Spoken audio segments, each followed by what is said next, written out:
Let me ask you one final question. If one of your projects was about to lose money, how early would you know it? Would you know during construction, at the end of the month, or only after the project was complete? Remember, profit is the last thing to know you're in trouble.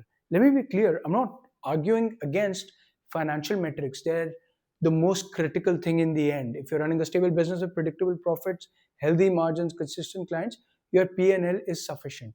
Monthly reviews, quarterly audits, annual audits, that's appropriate governance.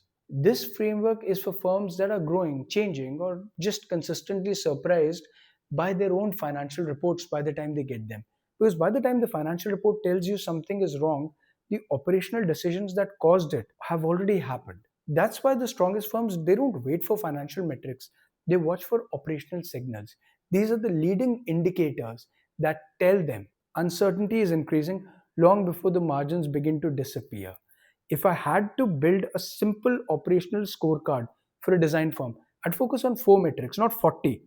Four. And these are the metrics, by the way, that Immaculate platform is built around. Because metrics overload is its own failure mode. And I've seen firm track 27, 28 different KPIs and lose sight of what actually matters. First, decision latency. How long do important decisions remain unresolved? Because delayed decisions create waiting. Waiting creates assumptions. Assumptions creates rework. Every delayed decision compounds. Two, scope stability. How often are project facts changing?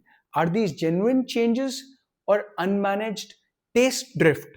Every unnecessary change, it introduces a level of uncertainty into that project and also taxes your team because you have to pull members from other projects and pull them into this project to fix it, to stabilize it.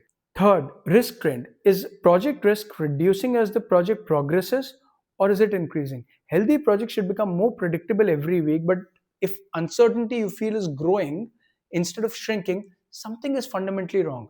And fourth, maybe most critical at a business level, organizational learning. How many recurring problems have become permanent improvements? Did a difficult vendor improve procurement? Did a variation improve discovery? Did a construction issue improve documentation?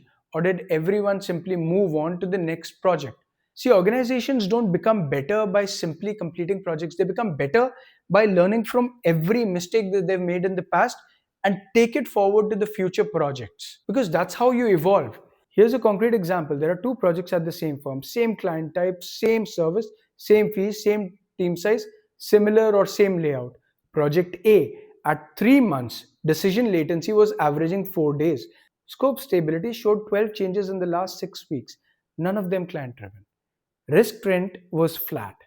Organizational learning was zero. The PM had flagged the same vendor delay issue three previous projects ago with no process change. Still, the same vendor had been selected. Project B, at month 3, decision latency was averaging 12 hours. Scope stability, it showed 4 changes in 6 weeks, 2 client driven, 2 internal. Risk trend was on a declining slope. Organizational learning showed 1 new process after a documentation error on the previous project. At month 6, project A was 23% over budget, project B 4%. The P&L at month 3 would show what? That both projects are on track. The operational scorecard, however, showed you that one project was already in trouble or about to get into trouble, and the second project, it was getting stronger. Notice something interesting.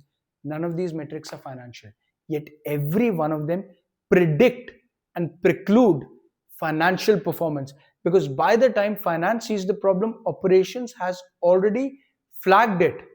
At Immaculate platform, that's exactly how we think about project health. It's not a P&L statement. It's not just profit and loss. It's a living operating system that shows you where decisions are slowing, where uncertainty is increasing, and where the organization is measurably becoming stronger or weaker with every completed project. So here's my final challenge. Forget revenue for a moment. I know it's hard, but forget profit too. Ask yourself, if you looked at these four indicators across every project in your organization today, would you know which project is heading for trouble before the financial report tells you? Because that's the difference between managing projects and managing a business. Profit is generating revenue, critical, but operating systems create predictable profitability. And ultimately, that's what this entire series has been about. Not just about delivering better projects, but about building design firms that become stronger with every delivery.